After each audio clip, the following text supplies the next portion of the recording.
Kur dojna me lavdu, ti kanë thujna kjo e don vajin e vetë, e don atë dhejun, e don tokën ku ka lind. Ndërkaq, kjo nuk ka fort për lavdat, sepse kjo është instiktive, është instinkt.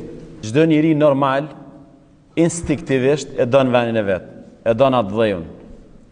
Shpirti i tij është i lidhur me tokën ku ka lind.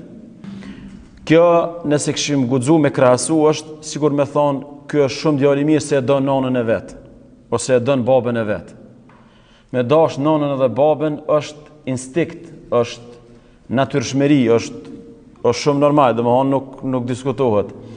Problematika është a i respekton ky prind, a ju bën shërbim prindve, a ju bën hizmet prindve. Edhe të njëjtë logjik duhet me përcjell edhe te atë dheu.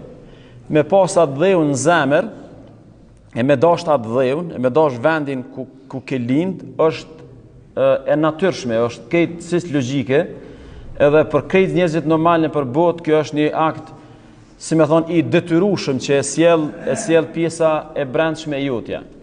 Ndërkaq pyetja ose pjesa që duhet më ushtu kësaj është çysh e don ky atë dheun, sa i ka shërby ky atë dheun, çka bën ky për atë dheun, edhe në çfarë forme ky i bën hizmet atë dheut, e lavdatat serioze i shdash me kanë këtë pjesën e dytë, në këtë pjesën e dytë. Domethënë, dashuria ndaj atë dheut në vetvete është instinkt, po meritat e saj pastaj vinë çka të ka shty ky instinkt ose kjo dashuri me bë për atë dheun. Edhe këtu domethënë shfaqet ajo pjesa ma fisnike e njeriu që e don atë dheun e vet.